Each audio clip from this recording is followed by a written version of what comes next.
Alright, so to start things off, we have camera audio. Most people know that camera audio is awful, but in a lot of cases people either can't afford or don't want the hassle of buying a microphone, much less an XLR microphone that also requires an audio interface. So to keep things simple, they just use the audio captured by their camera. And it doesn't sound so good. Audio is half the picture, and I'd even argue it's more important than picture quality in a lot of cases. But if you want to see a good example of this, just go check out a really short video I did. I'll leave a link to it in the description or somewhere above me, maybe. People will forgive bad video quality a lot faster than they'll forgive bad audio quality. Even using a cheap lavalier microphone will sound much better than camera audio, especially if you understand how to process the lav in post-production. Or you could even go and just buy a $100 microphone like the Shure SM58, which sounds much better than camera audio. There's definitely some affordable options out there. Next up is the fact that a lot of content creators have the microphone too far away. Having the microphone too far away causes the microphone to pick up a lot more of the room that you're recording in, resulting in more of a boxy audio quality. To easily fix this, just get the microphone closer to the source that you're recording, you. You'll immediately improve the quality of your audio just by doing this. Now, if you're worried about popping your microphone, having it this close to you, you actually don't even need a pop filter. I did a video all about how to get rid of your pop filter and never need to use one ever again just by using proper microphone technique. You can find that video in the description or above me somewhere, maybe. Now, if you don't want the microphone in the frame while you're shooting, I recommend either going with a shotgun microphone or a small diaphragm condenser microphone. Just make sure to properly acoustically treat the space that you're recording in for the best audio quality possible when using microphones like these. But really, I'd say that about any microphone, just more so in that situation.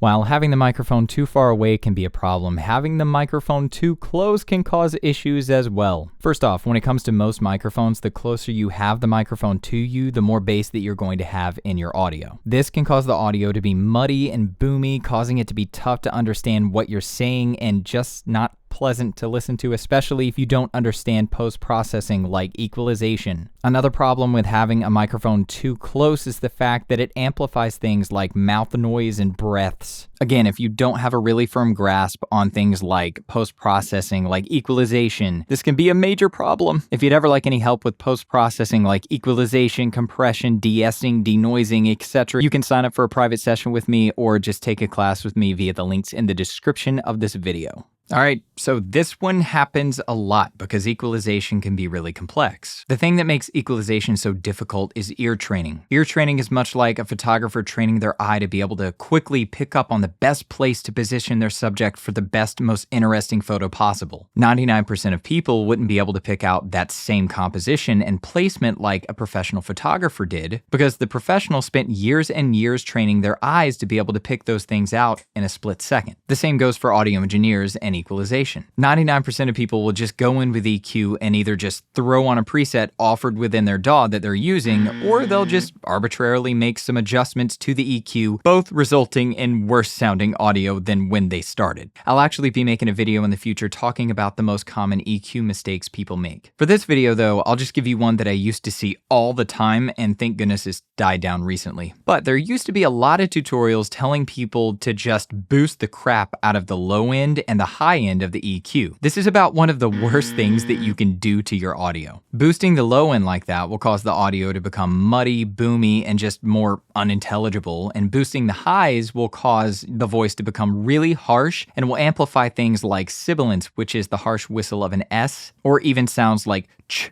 and t sounds, etc. We'll talk about sibilance more in just a moment, but boosting both of those at the same time is a recipe for disaster. If you'd like to learn more about EQ, you can sign up for a private coaching session with me or just take one of my classes where we go into a lot of detail about EQ, what it is, how to use it, and how not to use it. So are you using compression at all, or maybe even over compressing your audio? Now, compression is an awesome tool if you know how to use it, but it can also completely ruin your audio really quick if you have no idea how to properly use it. Using compression the right way will help your overall volume, or really the amplitude of your audio, stay more consistent. It's essentially an automatic volume leveler broken down in its most simplistic form. Not using compression at all could result in your audio being really quiet and then really loud, which will cause your audience to have to turn up and down the volume throughout the video if you have a really dynamic video. On the other hand, over-compressing your audio will cause the audio to sound like it's punching you in the face, like it's right up front. Over-compressing audio also brings out a lot of the bad in the audio and amplifies it. So if you had an okay noise floor to start when recording and then over-compress your audio, you'll likely find that your noise floor is now a problem. If you'd like to learn more about compression, you can either sign up for a private session with me or one of my classes where we break down exactly what compression is and how to use it to get your audio to sound better. All right, let's talk about sibilance. Sibilance is just the harsh whistle of an S or a harsh S sound. A lot of times it's caused by how you place your tongue behind your teeth when speaking. You can use a de-esser or a couple of different types of EQ methods to reduce sibilance so your audio's not hard to listen to. If you deal with sibilance, you can also just choose a darker or warmer sounding microphone that will help you reduce that as well. However, and this is really rare, but if you deal with really bad sibilance, you can actually go to a certain type of speech therapist and have it trained out. Another thing to be aware of is headphones.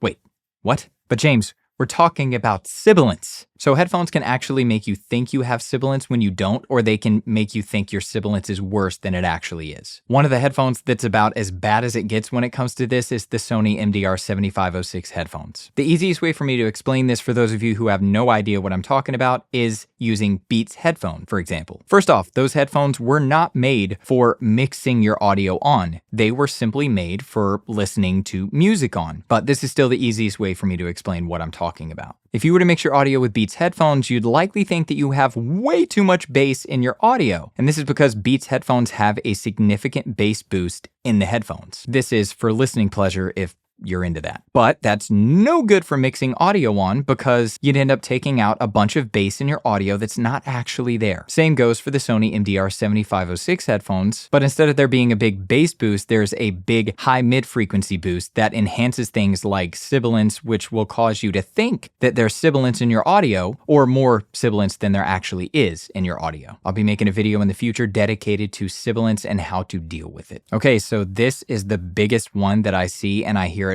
all across the YouTubes. People walk into a room, set up their camera, and hit record. You can likely throw a lot of the other ones that we covered here into this one, but the main thing here is the fact that they walk into a room, take the time to make it look nice for the video, but spend absolutely no time at all making it sound nice. The main problem with this is 99% of people will click off of a video with bad audio way faster than they will click off of a video with bad video. Now, if you're a content creator, one of the most important things you can do for your content and channel is acoustically treat the space that you're recording in so that it sounds professional. Now, there's a lot that goes into this, and everyone's space is different and will require its own treatment methods, meaning there is no one-size-fits-all solution for this step, but that's why you can sign up on my site to have me consult you and your space to help you build it out and treat it so that it will sound as good as it possibly can. But while I still recommend that you properly acoustically treat your space no matter what for the most professional sound possible, if you're just not quite there yet, I definitely suggest getting a dynamic microphone like the Shure SM7B or something like it, because those microphones are just way more forgiving in an untreated environment than other microphones. For example, while my space is semi-treated, as you can see by the panels on the walls behind me, I still need to add more treatment to the space in specific areas, but that either requires me to drop a certain amount of money on the company. I always recommend GIK Acoustics. I'll leave